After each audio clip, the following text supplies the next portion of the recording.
Before we begin, I'd like to make a quick plug for the Parsha podcast that I host every single week. This is the beginning of the new cycle, the new year. We just had Rosh Hashanah. We just finished the reading of the Torah that we do every year. And we started again from the beginning of Genesis. We jumped all the way back from the end of Deuteronomy, the end of Devarim, to the beginning of Genesis, to the beginning of Bereshis. And every week I research the entire Parsha and spend a long time on going through it all so that you don't need to. And you could just download the podcast, the Parsha podcast, put it on iTunes or Apple Podcasts, wherever you get your podcast, on your phone. And every week you'll have some day during the beginning of the week, either Sunday or Monday or Tuesday, there's going to be a new episode. So if you want to get a more intense, comprehensive study of the Torah, week by week, Parsha by Parsha this year, that's a very good way to do it. That's the first thing I want to share before we begin. In addition, please God, in a month or two, we're going to be launching a new question and answer podcast. I had a great suggestion from a listener. He said, if it's a Jewish Q&A, call it Jew&A. So that's probably the name we're going to go with. If you have any questions on any topic whatsoever, it could be on matters of halacha, Jewish festivals, Jewish philosophy, Jewish rituals, Jewish history, whatever it may be, you can email me, rabbiwolbe@gmail.com, and maybe it will be included in a future episode. And as always, you can always email me with any questions or comments at rabbiwolbe@gmail.com. In the 16th century, the city of Tzfat, or Safed, that city in northern Israel became host to one of the greatest collections of Torah Sages ever assembled. This was a pivotal juncture in Jewish history. The nation was still suffering tremendously from the devastating effects of the expulsion from Spain and Portugal in the 1490s.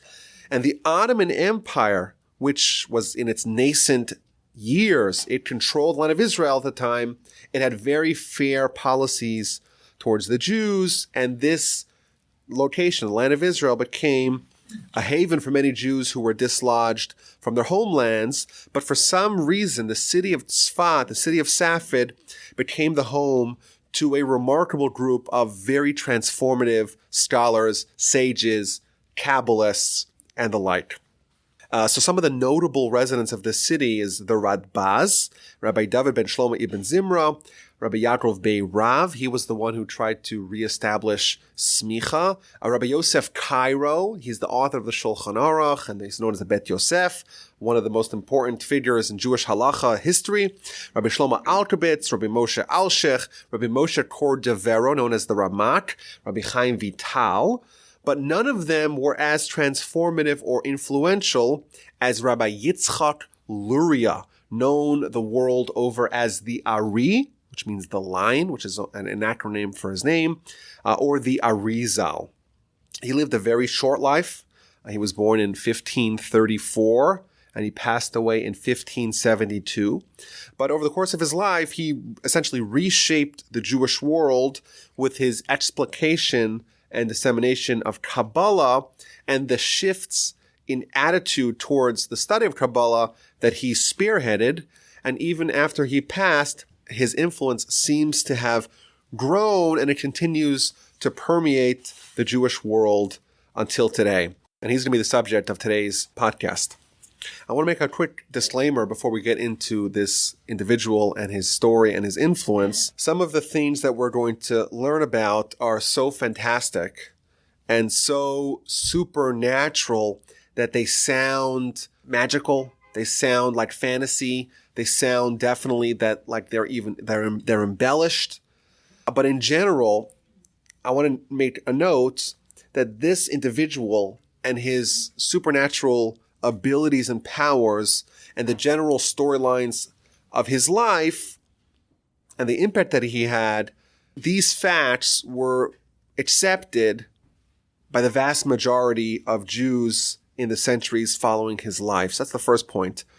But that said, there's definitely some aspects of his life and the stories of his life that were undoubtedly embellished by the hagiographical sources.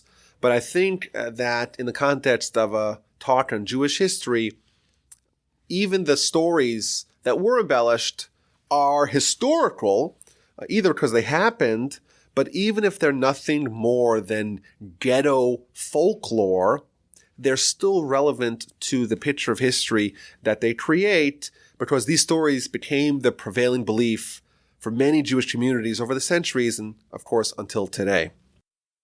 So who was the Arizal? Where did he come from? And what is his stamp on Jewish history? We know very little about his youth. We know that he was born in Jerusalem to a prestigious Jewish family, and he had an interesting pedigree. His father was Ashkenazic, was from Europe, and his mother was Sephardic, which is somewhat unusual. But in a certain sense, the two worlds of Kabbalah, the Ashkenazic Kabbalah and the Sephardic Kabbalah, that grew and blossomed parallel to each other, he sort of is the bridge between these two worlds. He's going to unite a lot of the themes, clarify a lot of the ideals and the concept and the precepts and the tenets of Kabbalah, and create almost a uniform way of thinking in this subject, the subject of Jewish mysticism. At the age of 8, his father Shlomo dies, and his family moves to Cairo, to Egypt, to go live with their uncle. His name was Rabbi Mordechai Francis, and he had an important position in Egypt. He was a customs inspector and a tax farmer. He would pay the government a certain lump sum, and then he would have the right to oversee import-export. He would charge merchants for the merchandise that they wanted to bring in trade. And now we have this young boy, the Rabbi Luria, and he's in Egypt. And in Egypt, he starts to study Torah under some of the great names of Jewish scholarship from the time. So the Radvaz that we mentioned earlier, he studies under his tutelage, and he also studies under Rabbi Betzalel Ashkenazi, who's the author of the book Shita Mekubetzes. Shita Mekubetzes is a compilation of insights on the Talmud. It appears in many tractates of Talmud, and he becomes his disciple. And at a very young age, it's evident to all that he's a wunderkind. He's a tremendous prodigy, and he becomes a great sage at a very young age. And we see his scholarship, not only what he became eventually famous for, which is Kabbalah, the Zohar, understanding Jewish mysticism and explaining it in new ways that weren't done prior, but even in matters of what's called the revealed Torah, the Torah that's available for everyone, the Torah that is not esoteric and arcane. He became a great sage even there, even in Egypt, as a young man. He, in fact, partnered with Rabbi Betzalel Ashkenazi to write a volume of Shita Mekubetzes on the book of Zvachim. And he's mentioned by his contemporaries, including Rabbi Yosef Cairo, one of the greatest halachic authorities of all time. He's mentioned in halachic rulings in areas that have nothing to do with Kabbalah. But of course, his major contributions to scholarship are in the areas of Kabbalah. Now, it's interesting. He was not someone, at least in the earlier times of his life, who divested himself completely from the world. At the age of 15, he marries his cousin, his uncle's daughter. And at the age of 20, he actually goes into business and became quite wealthy. And in fact, when they discover the Cairo Geniza in the Ben Ezra Shul in Cairo, they found a treasure trove of documents. They actually found bills of sale, receipts that are written by Rabbi Yitzchak Luria, by the Arizal. So he had some sort of job, some sort of career. As he was studying and becoming a great Torah scholar, he managed to juggle a business alongside his incredible study regiment. And even after he moves to Israel, as we'll see in a little bit, he's moved to Israel, it seems like for various times of his life, sporadically, he would again engage in commerce.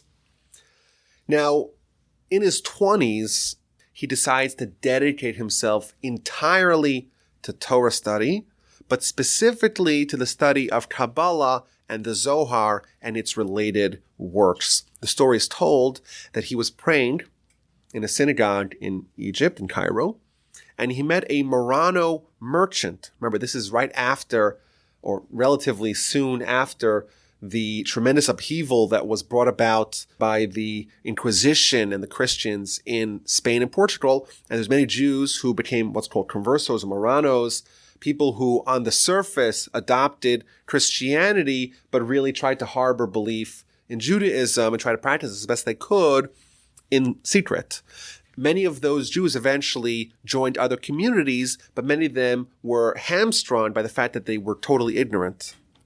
And they were very sincere, but they didn't really know anything about Judaism.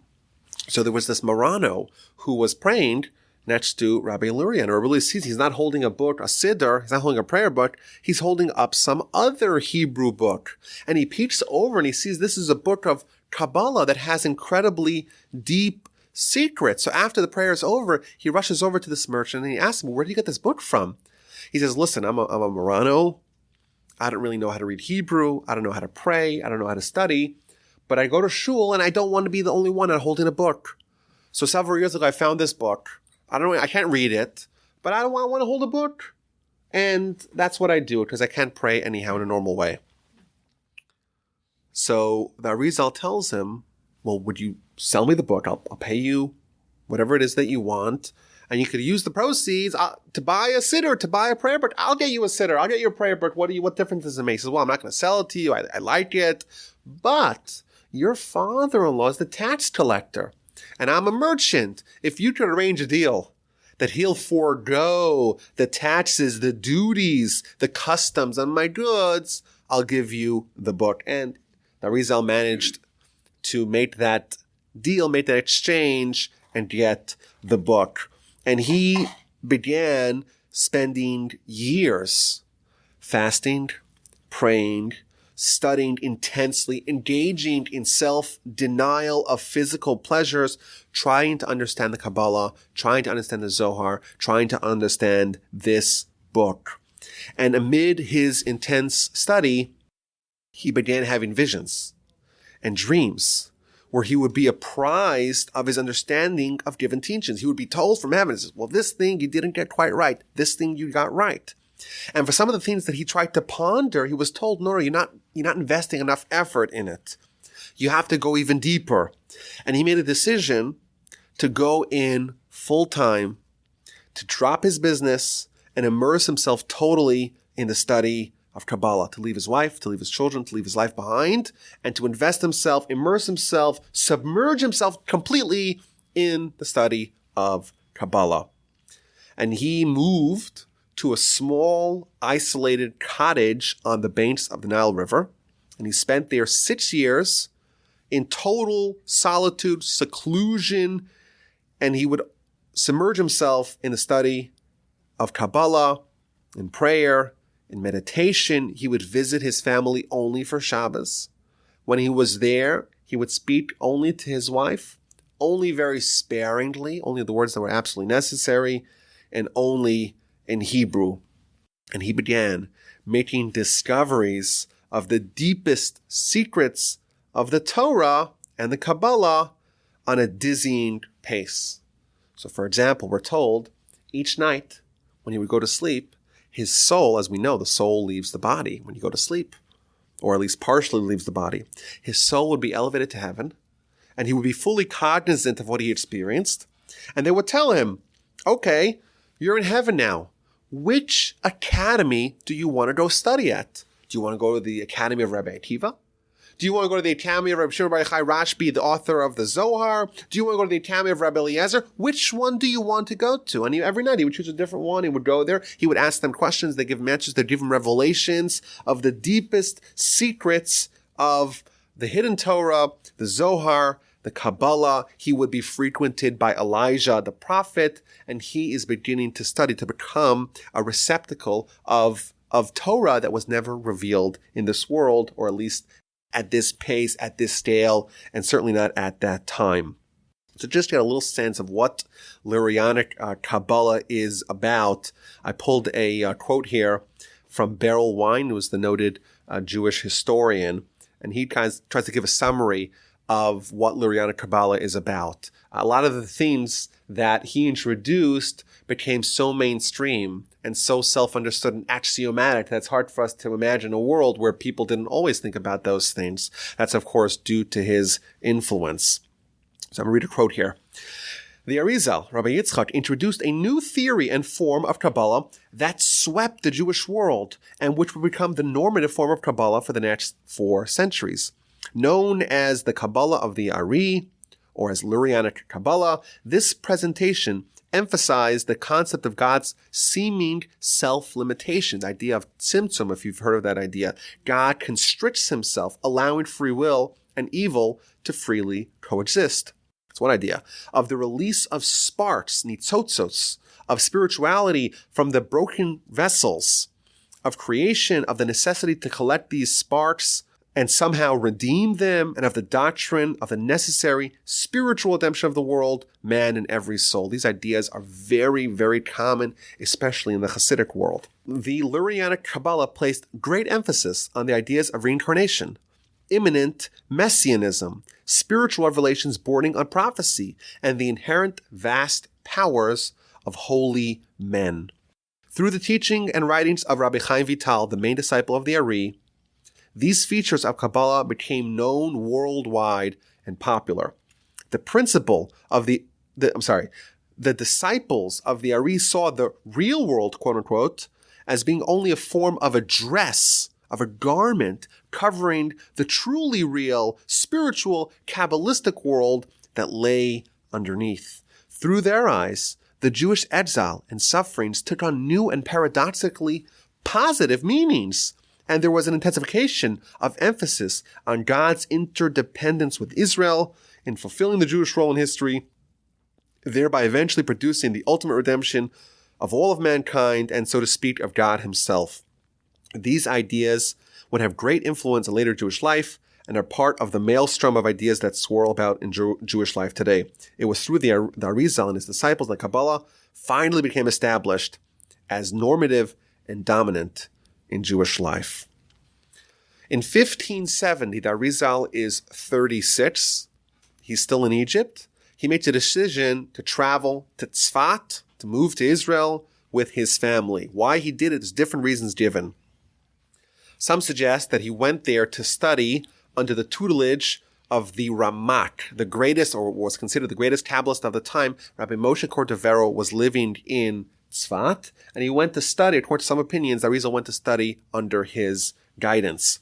Alternatively, it was because he was informed from heaven that his Kabbalah that he had discovered and was continually discovering in Egypt, he needed to teach it to the world. And there was a student in Tzfat, Rabbi Chaim Vital, who would end up being his right-hand man and his chosen successor. And he was the one who would oversee the new Kabbalistic principles that he revealed, and he would be the one to perpetuate to the next generation. He was told from heaven, you have to go to Tzfat to go teach the Kabbalah to the next generation. By the time the Arizal arrived in Tzfat, it was already a city of towering scholars and sages, both sages of the revealed Torah and of the hidden Torah, and of course a lot of crossover. So for example, Rabbi Yosef Cairo, he's known primarily for his 3 major works. The Bet Yosef, which is an encyclopedic work of halacha. The Kesef Mishneh, which is a primary commentary on the Rambam's halachic work. And of course, the Shulchan Aruch, the Code of Jewish Law. So these are all great works of halacha, revealed Torah. But he was also a giant of Kabbalah. For example, in the Shulchan Aruch itself, he quotes the Zohar, a Kabbalistic book. And a lesser-known work of Rabbi Cairo is the Magid Meisharim, which is a work of Kabbalah organized as a diary wherein he details the nightly study sessions with a dedicated angel, a Magid. He would have every night, an angel would come and teach him all these interesting ideas of Kabbalah, and he would write it down. At this night, this day of the year, I got this visitation, and this is what he told me. So this kind of demonstrates that the atmosphere, the milieu of the time was already heavily steeped in Kabbalah. And the greatest Kabbalistic master in Tzfat was Rabbi Moshe Cordovero. He wrote many great works on Kabbalah. He wrote the Or Yakar, which is a monumental commentary on the Zohar. He wrote a book called Tomer Devora, which is like a Kabbalistic Musar work. And he wrote the Sefer HaPardes, what's known for the full name is Pardes Rimonim, which means an orchard of pomegranates, which is a systematization of Kabbalah according to topic. And it actually parallels the topics covered by Maimonides in his Guide to the Perplexed. You have the Rambam, his rational take on the principles of Jewish philosophy, and chapter by chapter, topic by topic, those same ideas are covered in the Pardes Rimonim by Rabbi Moshe Cordovero in the vocabulary of Kabbalah. This revolutionary Kabbalistic teacher and systematizer, he also had a very famous brother-in-law who was a Kabbalist, who also lived in Tzfat. His name was Rabbi Shlomo Alkabetz. He is the author of the Lecha Dodi prayer that is sung the world over on Friday nights in the synagogue. So the Arizal travels to Tzfat, again, perhaps to study under the Ramak, perhaps to teach Torah to the next generation. But when he arrives, the Ramak has already passed away. And in fact, the story is told, or at least one tradition is, that on the day that he arrives in Tzfat, that's the very same day as Rabbi Moshe Cordovero's funeral. And the story goes on to say that as he joins the funeral procession, he sees a pillar of fire following the procession, which apparently the Zohar describes as a sign to the individual who sees it that he is meant to inherit the role of leadership of the departed person. There's a very famous eulogy that the Arizal gives to Rabbi Moshe Cordovero, and the eulogy orients around a verse in Deuteronomy in chapter 21, verse 22. The verse seems to be talking about someone who committed a sin of capital crime, that person gets hung on a tree. There are certain crimes that if someone commits them and is found guilty in a Jewish court of law and is executed, they are actually hung for a short period of time on a tree. So the verse says, "V'chi yihiyeh be'ish chet mishpat maves," when there will be in a man a sin worthy of judgment of death, v'humas, and he is killed, v'talisa oso al ha'etz, you should hang him upon a tree. That's what the verse says. This was the subject matter of the Arizal's eulogy of the Ramak. How so? So he read the verse like this. V'chi yihiyeh be'ish chet mishpat maves. The word chet, seemingly, most common interpretation is that it means a sin. But he proved that the word chet means a lacking, which is why sin is a lacking. But the way he read it, when there shall be in a man a lacking of a judgment of death, there's no reason why they should die. They're so righteous. They haven't sinned.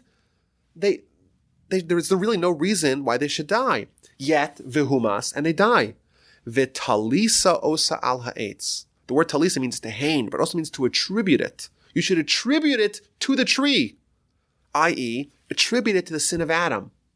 Adam, by his consumption of the fruit of the tree of knowledge, condemned all of humanity to live a life of mortality. And therefore, the only reason why the Ramak died, says the Arizal, it's only because humans are all condemned to die. That's the only reason why he died. We have to attribute his death to the tree. And though he arrived just in time to be the successor of the Ramak as the authority of Kabbalah in Tzfat, his influence would quickly eclipse that of his predecessor. Now, it's interesting. The Arizal arrived in Tzfat in the year 1570. He's already a giant in every discipline of Torah, revealed Torah, hidden Torah, and a small circle of students coalesced around him to study under his guidance. Less than 2 years later, the Arizal passed away at the age of 38. But over the course of that annus mirabilis, Jewish history was changed forever due to these incredible innovations of Kabbalah that he revealed to his students. Now, before we get into some of the content of the Kabbalah and the shift that happened in Kabbalah worldwide after the Arizal, I want to share some of the takes of his personal character and ability. So someone, for example, asked him, why don't you write a book? You're teaching all these things about Kabbalah. Organize it in a book. And he answered, I'm discovering Torah secrets faster than I can say them, and certainly faster than I can write them. And he even used Kabbalistic lingo. He says, I have to find a small little pipe to be able to share these ideas because they're coming so fast, I can't possibly sit down and write them all. The story goes once that he was sleeping, and he was murmuring in his sleep. And all students knew whenever he's sleeping, he's going up to heaven to study Torah. So one of the students leaned in to hear what is the great sage, the Arizal, what is he murmuring in his sleep? And the Arizal wakes up. And he, of course, it's a little bit uncomfortable, but he says to him, I was just trying to listen to hear what you were saying. And he says to him like this, if I were to talk nonstop for 80 years, I couldn't finish telling you what I just learned. There's so much, and it's all interconnected. It would take me more than 80 years speaking nonstop to convey what I have discovered. Now, Rabbi Chaim Vital is a very central character to understanding the Arizal because he is the chosen successor of the Arizal, and he's the only one that the Arizal allowed to publish his teachings. And therefore, he's a very primary source in understanding the character, the nature, the ability, the powers of the Arizal. And the book that he eventually wrote is called Eitz Chaim. And in the introduction, he tells us a little bit about the character of the Arizal. And he begins his telling by saying that if I wasn't worried about people's skepticism and disbelief, I would tell over all the stories that I personally witnessed with my own two eyes about the Arizal, stories that haven't happened to Jewish sages since the times of the great sages of the Mishnah, since the times of Rabbi Shimon Bar Yochai. And then he says, okay, I'll give you a little insight into his ability. And he starts like this. I want to read this. This is directly taken from the introduction of the Eitz Chaim. So he begins that since the time of the Ramban, so 300 and some odd years prior, there was no one like the Arizal to understand this wisdom, the wisdom of Kabbalah, truthfully. Because he knew all Mishnah and Talmud and Agadah in Midrash, in every area of Torah, he could explain with many different facets in the Pardes, in the various levels and dimensions of Jewish learning. But he was also an expert in Ma'aseh Bereshis, the account of creation, the account of the chariot. He was able to understand, using Torah, what birds were chirping to each other, what trees were saying as they were swaying, what grasses were saying as they were swaying. And this idea, of course, the Kabbalistic idea that everything physical has some sort of spiritual source, spiritual spark. And he was able to tap into the spiritual sparks of trees and grasses or grass and birds, etc.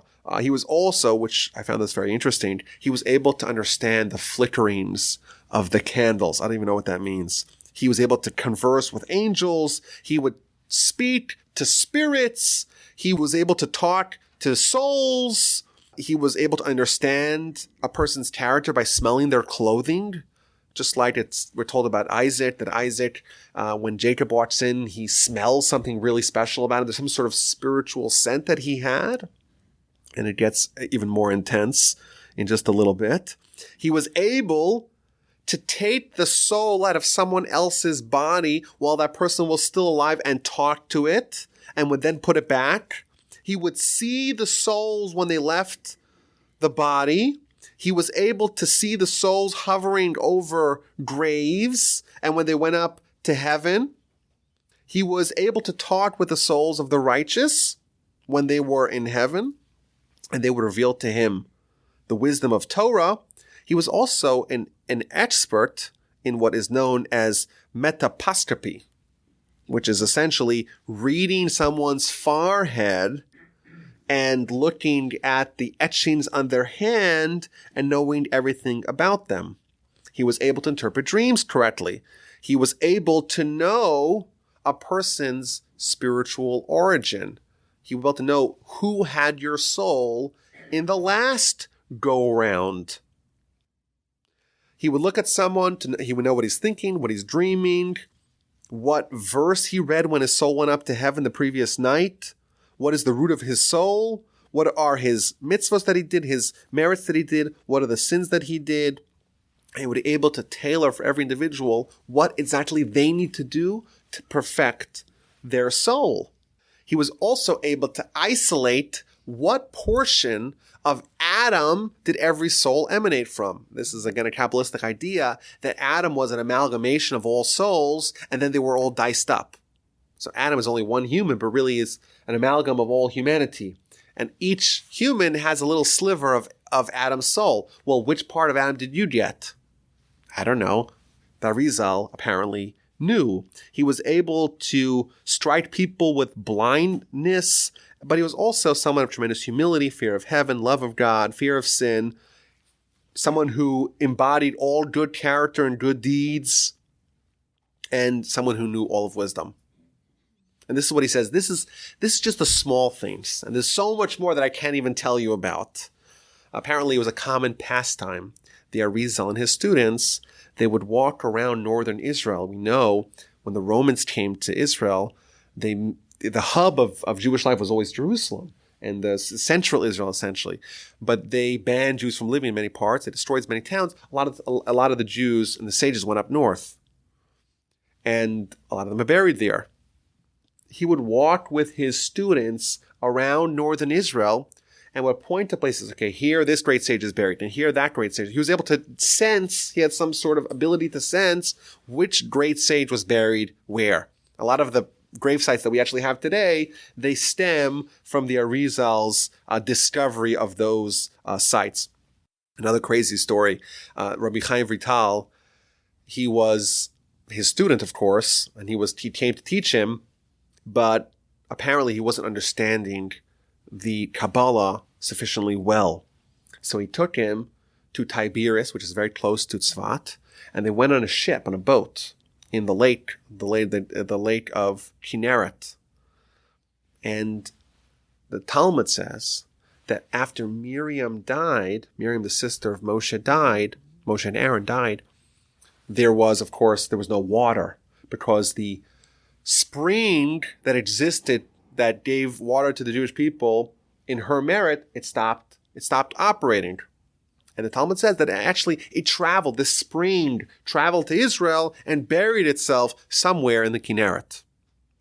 So the Arizal takes a student, Rabbi Chaim Vital, they go on a ship or a boat with a cup. They travel to a specific point in the Kinneret. He takes a scoop of water and he gives it to his student. And he tells him, this is where the Be'er Miriam, the spring of Miriam is buried. Drink it, you'll be able to understand all Torah. And he drank the water, and all the portals of wisdom were opened before him. I heard that story from my grandfather, and then he adds, I went to Tiberias, and I asked everyone I knew, does anyone know where exactly in the Kinneret I could find the Be'er Miriam? And no one seemed to know. And then my father was in Houston, over the holidays, over Sukkot, and I told him the story. He says, yes, I remember when I was a child going with my father. We would go during the break in the semester in the yeshiva cycle. We would go to and I remember him asking people, where is this Be'er Miriam? Where is this spring of Miriam? Now, there's some other stories here I think we have to share because they're so illuminating what kind of otherworldly character we're dealing with. So, another episode here is told there was Rabbi Alshich, who was one of the sages in Tzfat, who was not a Kabbalist. And in fact, they say that the Arizal refused to teach him Kabbalah. He said to him, according to what your soul needs, it's not Kabbalah. And he said, I want to study Kabbalah. And he tried to study. He would always fall asleep. It wasn't appropriate for him. But he was, of course, a great sage. And we have a great commentary from the Alshich on the Torah. But he was given a lecture in one of the synagogues on Shabbos, and the Shabbos that we read in the middle of Genesis, the episode of Jacob and his father-in-law Laban. And they have a business arrangement where Jacob watches the animals and he gets a certain portion of the new babies born to the sheep. And the Torah says that, of course, Laban was very dishonest and he changed the deal 100 times. He wasn't honest. And he had 100 different ways that he tried to cheat and trick his son-in-law Jacob. So what was the subject of the lecture? The subject of the lecture, we're going to go through each one of the 100 deceptions of Laban. Somehow he managed to figure out what those 100 were, and that was the subject of the lecture. And the Arizal was sitting there and he was participating. And the whole time during this lecture, he's smiling. And then suddenly he gets up and he walks out. And all the students who are watching him for every little twitch of his face, afterwards they run over to him and say, what happened? Why were you smiling in the middle of the lecture? And why did you suddenly get up and get out? So he says, we were in the room listening to the lecture, but you know who else was in the room? Laban, with a group of angels. A group of angels pulled him out from heaven and forced him to listen. And every time the Rabbi Alshech, every time he would delineate another one of the deceptions, Laban would have to nod himself. Yes, that's true, I did that. And that's why I was smiling. But then the rabbi, he got a little bit too excited with his brilliance and genius. He had a little shred of pride. The angels left. They said, okay, if there's pride, we're out. But they left Laban there. I don't want to be in the room with Laban, so that's why I left. That's what that's a story that he told. And it's remarkable. And I only selected a small sampling of these stories. But he clearly had some prophetic ability. So, for example, this is one story. There's many similar stories. There was a young man who came to visit him and told him, well, I'm leaving Israel. I'm going to Europe. I'm going out of town. I want you to tell me what's going to happen to me. So he says, I'll tell you what's going to happen to you. You're going to go to a certain place and you're going to marry a very beautiful woman and you're going to be married to her for 6 months, and then she's going to die. And then when she dies, she's going to give you, and the inheritance that you're going to get from her is 600 gold pieces. But why? Because in a previous incarnation, in a previous iteration of your life, you and that soul of that woman were friends. But for 6 months, that soul tormented you and stole 600 gold coins from you. And therefore, to make things equal, you're going to marry her, and she's going to be a beautiful wife for 6 months, and she'll rectify what the torture that soul did to you in the previous lifetime, and they're going to pay up the debt, and after 6 months, she's going to die, and everyone's going to achieve their completion. And that, indeed, is what happened. There's another downright scary story that is actually quoted by the Maharam Chagiz, who's a very reputable source. And he says there was a Marrano from Portugal who ended up in the city of Tzfat. And he heard a lecture.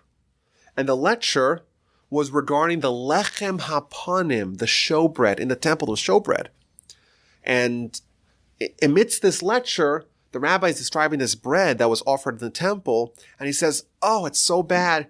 Nowadays, due to our many sins, we have nothing comparable to the showbreads to offer God. That's what he said in his speech. So this simpleton, this ignorant person, but very sincere person, goes over to his wife and says, I heard a lecture about the lechem hapanim, about the showbread, and it's so sad no one's doing it. We're going to do it. So he tells her, I want you to go. We're going to take the most finely sifted flour like they did in the temple. I want you to bake me 2 big breads, and we're going to go offer it to God. So she does it. She bakes these 2 breads, and he brings it on Friday afternoon to the synagogue. The synagogue is vacant, and he starts praying to God. Please accept my offering. Eat this food. And he's crying very innocently, very sincerely, and he places the 2 breads at the foot of the Aron Kodesh of the Ark. That night, he comes to shul, and he finds that the bread is gone. But what actually happened is that the shamash, the sexton, the person in charge of organizing the shul, he walked into shul to finish his preparations for Shabbos, and he sees 2 delicious breads, and he says, okay, someone left it here, doesn't think twice about it, and takes it and goes and eats it. But this Marano, this ignorant simpleton, he can't believe it. He offered it to God, and God ate it. Wow! He runs home, he says, you won't believe what happened! The Almighty accepted our offering! And, okay, we're not going to miss a week. And every week, the same thing happens. He tells his wife, the wife does it, and he brings it, and he prays to God and cries to God, please accept it again this week.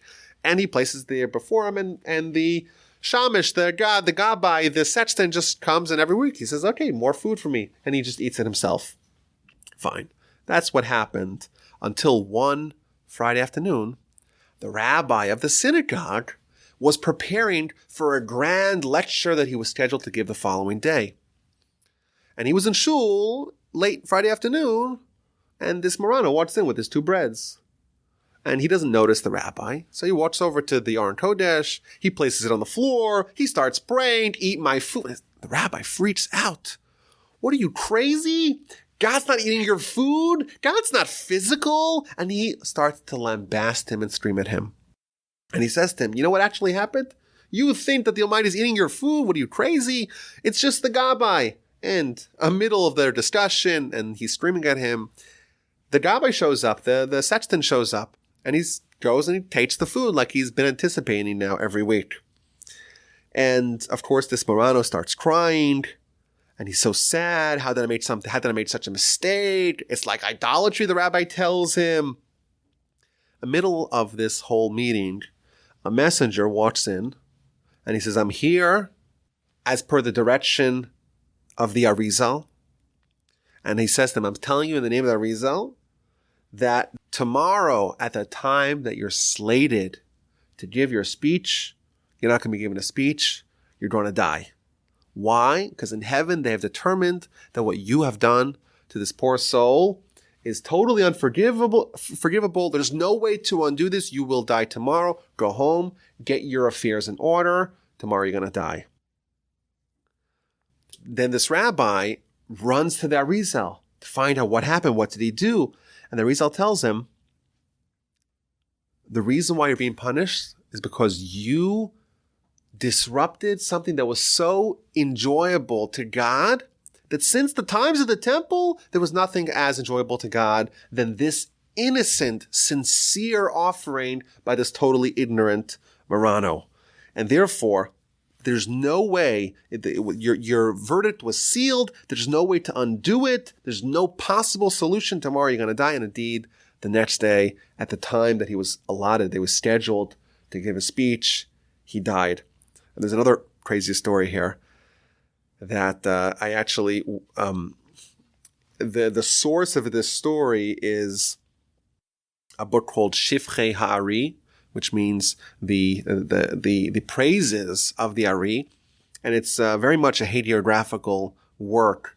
So I'm not necessarily saying this story is reliable historically, but certainly it is indicative of the attitudes that are prevalent and certainly were prevalent about the Arizal and his students. And the story is told about a woman who had a being, some sort of spirit occupying her. And this spirit, known in Yiddish as a dibuk, is causing her tremendous pain. And I'm shortening the story a little bit because it is quite long. And they immediately try to get someone to help. This is in the city of Tzfat. And they call over Reb Chaim Vital as a messenger of the Arizal. And he comes there, and the Arizal prepares him. This is what you need to do to get that spirit dislodged, to exorcise this spirit from this poor woman who is suffering gravely. So Reb Chaim Vital starts having a conversation with this spirit. And he says, well, what did you do so wrong that you don't have a place to settle down? Like, why are you ending up in this woman's body? And he says, well, I was a sinner in my lifetime, and I committed adultery, and I bred bastards, and now for 25 years, I've been punished in a terrible way, and I don't have any respite. There's 3 angels that are always following me at every place that I go, and they're always hitting me and punishing me. And Reb Chaim Vital says, wait a minute. The Talmud says quite clearly that the maximum length of someone's punishment in hell and purgatory is only 12 months. So this is 25 years. What happened to you? So the Spirit responds to him, says, no, you don't get it. He says, to go to Gehenna, to go to purgatory, that's a good place to go because there they cleanse your soul. And for 12 months, they cleanse and they whiten and they power wash your soul to remove any blemishes to it, to prepare it for heaven. But I have a different situation. My soul is beyond repair, or it needs to be repaired in a much different way, and therefore it's taken much longer. And then he tells his whole backstory, how he died. He was in a ship, and the ship sunk, and he didn't have time to say vidui, to confess before he died, as is appropriate for Jews. And then they buried him. And then right after they buried him, after all the Jews left, a bunch of angels came with whips of fire. Pretty wild stuff. The angels came with whips of fire, and they smashed into his grave, and they pulled him out. They took him with a slingshot and sent him hundreds of miles away, and they brought him to the entrance of Gehenna. And in there, he sees thousands or tens of thousands of souls of wicked people who are being punished in Gehenna. And all those souls are screaming at him, we don't want you here. You're too wicked even for us. You have no place here. And he ends up going from place to place and having no respite. And eventually, he ends up in this woman. That's a shortened version, a bridged version of this whole story. Well, why are you in this woman? What did she do wrong? So says the Spirit to Rabbi Chaim Vital, well, she doesn't believe in many of the important principles of Torah. She doesn't believe in the Exodus. She doesn't believe in the Mount Sinai experience. She doesn't believe in the splitting of the sea. And eventually the story goes on to say that Rabbi Chaim Vital asked the woman, do you believe in these things? She does. She promises that she does.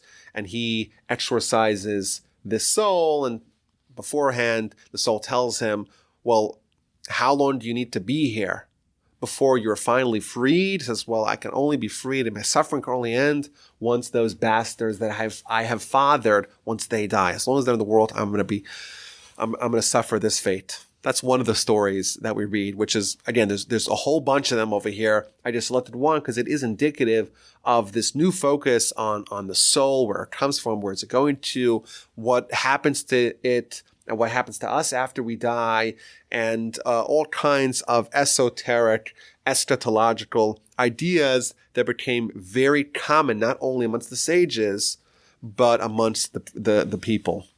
And I think that one of the most significant changes that happened during this time is this focus change. Previously, Kabbalah existed, but it was studied with small groups, teacher to student. It's almost invisible to anyone who's not partaking in it. They don't even know that it exists. There's many books that are only passed on from one person to another person. There's traditions that are transmitted orally, but it's very hush. And during this time period, there's a remarkable shift in the attitude towards the study of Kabbalah. And there's several reasons given to why that happened. For one, the Arizal himself said that there's something called Yeridat Hadorot, which means like degradation of generations. With each successive generation, they are less spiritually acute, and therefore things have to adapt to that generation. And so, for example, Rabbi Chaim Vital writes, he says, yes, of course, in yesteryear, in the times of the Talmud, people didn't study it publicly, and it was very secret, and no one was allowed to reveal it. All that was true in those generations. But in these generations, mitzvah v'simcha gdola fnei HaKadosh Baruch Hu. It is a mitzvah, and it's great joy before God that this wisdom should be revealed. Why? Because in its merit, the Messiah will come. And that's another idea that we see, that it's a different generation, different time, different times call for different measures. And by the way, that attitude was not limited to the Arizal. The Ramak himself wrote that it's a mistake to ignore Kabbalah. The Ramchal, who came later, they're going to Vilna. All of them stressed that the arrival of the Messiah and this transformation that we're waiting for hinges on the study of Kabbalah. Rabbi Chaim Vital, again, the student of the Arizal, he went a little bit further. He said if people refrain from the study of Kabbalah, they're akin to bodies lacking a soul. Kabbalah, in his definition, is like the soul of Torah. The revealed Torah is like the body, just like your body is revealed, but your soul is hidden. The soul of the Torah is the Kabbalah. Well, if someone says, I'm not going to study the soul, in essence, they're opting to give primacy to their body in lieu of their soul. And he goes on to say very harshly that someone who doesn't study Kabbalah loses their portion Olam Haba. They only have a very low level of Olam Haba because they're subsisting with the lower levels of Torah and ignoring the higher realms of Torah. Therefore, their reward is limited to the lower levels of Olam Haba. There's an interesting shift that happens quite dramatically where previously Kabbalah was like, no, you have to hide it, you can't share it, you can't spread it, you can't disseminate it. And now, no, it's kind of the opposite. You have to study. If you don't study, you're making a great mistake. But even, and this is an important point to stress, even during those times, everyone seems to be in agreement that study of Kabbalah has to be undertaken with certain prerequisites. There has to be intense study of general principles of Torah and assiduous performance of mitzvos. There has to be fear of sin. Someone has to be a worthy receptacle of Kabbalah before they study it, but they shouldn't ignore it. And what emerges from this great blossoming explosion of Kabbalah brought about by the Arizal is what's known as the Kisvei Ha'ari, which means literally the writings of the Ari, which is kind of ironic given that he didn't write almost anything. That was by design. Initially, he wanted to teach only his students, and he didn't want the students writing it down. He didn't want the students disseminating it to other people. And after his passing, Rabbi Chaim Vital, his right-hand man, tried to enforce that it shouldn't be spread, but some of the students took notes surreptitiously and went to Europe and started spreading notebooks on the Kabbalah of the Arizal, and then some of them took their own works of Kabbalah and attributed it to what they studied from their teacher. Some of them contradicted each other, and therefore Rabbi Chaim Vital says, okay, if it's out of the box, if it has to be disseminated to the world on this grand scale, I'm going to do it myself, and I'm going to do it well. And he ends up writing what's known as the Eitz Chaim. It has other names. It's called the Shmona Sha'arim. There are many different iterations of the books that he wrote, but in essence, he was the one through which we got the certified, approved, authoritative version of the Kabbalah of the Arizal. It became incredibly popular. It spread and is essentially at the heart of a lot of the Judaism that follows. Just quickly, what are these books? So in one iteration, it's called the Shmona Sha'arim, which means the 8 gates, broken down to 8 portions. What are these 8 sections? So one of them is the Sha'ar HaAkdamos, the general structure, architecture of the world according to Kabbalah.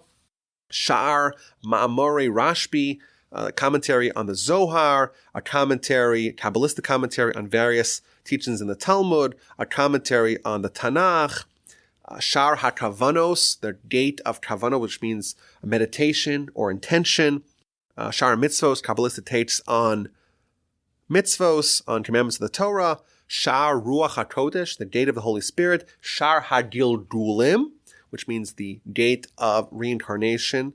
Collectively, they're called Eitz Chaim, and various different versions were printed. At the end of this book, the Eitz Chaim, in the Sha'ar HaGilgulim, there is a narrative of the deathbed of the Arizal. And the students came in. He was only 38 years old. He had only been with them for a little more than a year. And they were worried. We didn't get it all. We got tons. We got an incredible amount, but we didn't get it all. What's going to be with us? And he tells them, if you are righteous, if you are meritorious, I will appear to you and I will teach you whatever it is that I have not taught you. And some have speculated that indeed Kabbalah continued to flourish even after the passing of the Arizal, because afterwards the development and the dissemination and the proliferation and the new discoveries of Kabbalah did not stop. It was built upon the discoveries and the innovations and the new insights of the Arizal. We have 3 transformative figures that each one in their own way added and clarified more of the Kabbalah that already began much earlier. We have the Zohar, the printing of the Zohar, we have the Arizal, and we have these 3 giants, the Ramchal, Rabbi Yitzchak Luria, in his style, the Gaon of Vilna, and in his way of presenting the Kabbalah, and finally, of course, the Baal Shem Tov, the founder of the Chassidic movement. Kabbalah continued to flourish, continued to influence Jewish thought, and even halacha in far-reaching ways. And please God, we'll hopefully do another episode on what happened to Kabbalah after the Arizal.